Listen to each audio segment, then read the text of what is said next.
नमस्कार दोस्तों, स्वागत है आप सभी का हमारे इस YouTube चैनल में। दोस्तों 2025 के कैलिफोर्निया की आग ने पूरी दुनिया को झकझोर कर रख दिया है।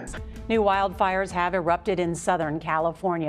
हजारों घर तबाह हो गए हैं, लाखों लोग इधर उधर हो गए हैं और जंगलों का एक बड़ा हिस्सा जलकर राख बन गया है। लेकिन ये आग कैलिफोर्निया तक ही सीमित नहीं है, यह हमारे पर्यावरण और जलवायु संकट का एक बड़ा खतरनाक संकेत है।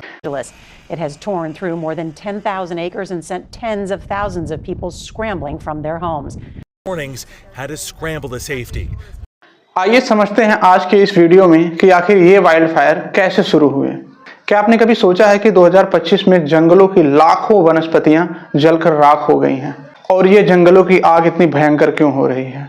हर साल लाखों पेड़ पौधे और वन्य जीव और इंसानों की जिंदगियां इस विनाशकारी आग का शिकार हो रही हैं। लेकिन क्या यह सिर्फ एक प्राकृतिक क्रोध है या फिर इसके पीछे इंसानों की लापरवाही है?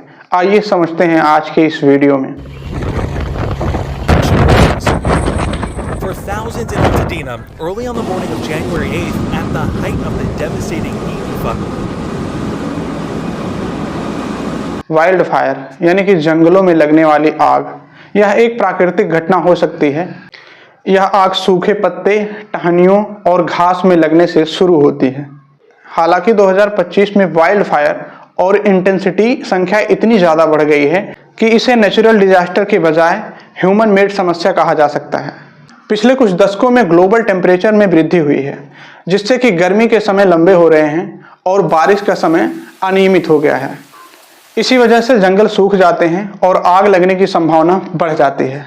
IPCC के एक रिपोर्ट के अनुसार हर 10 साल में आग लगने की घटनाओं में 15% से वृद्धि हो रही है। जंगलों को काट कर इंसान खेती, उद्योग और शहर बनाने में लगे हैं। इससे नेचुरल इकोसिस्टम असंतुलित हो रहा है और सूखे जंगलों में आग लगने की संभावना बढ़ जाती है।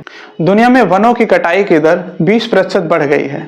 कई बार वाइल्ड फायर इंसानों की लापरवाही की वजह से होता है, जैसे जंगलों में बिना बुझे सिगरेट फेंकना और खुली आग छोड़ना, और कई बार बिजली के खंभे की वजह से आग पकड़ सकती है। 2025 में एक रिपोर्ट के अनुसार 80% वाइल्ड फायर इंसानों की लापरवाही की वजह से हुई है।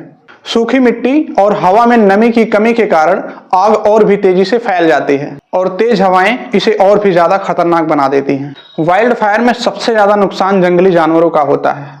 अमेजन जंगल और ऑस्ट्रेलिया में हुई वाइल्ड फायर ने लाखों जानवरों को बेघर कर दिया। कुछ प्रजातियां तो विलुप्त होने के कगार पर आ गई।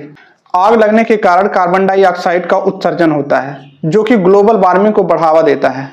इसके अलावा धुएं के कारण वायु प्रदूषण भी होता है।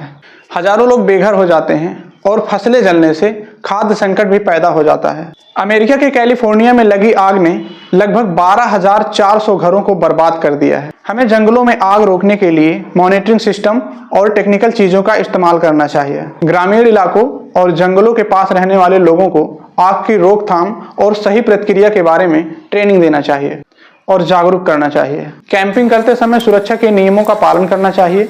जंगलों में अवैध गतिविधियों जैसे कि लकड़ी की कटाई और अतिक्रमण पर सख्त रोक लगाना चाहिए। भारत में वाइल्ड फायर का सीधा प्रभाव भले ही कम हो, लेकिन इसका अप्रत्यक्ष प्रभाव पर्यावरण, जलवायु और मानव स्वास्थ्य पर गहरा असर डाल सकता है।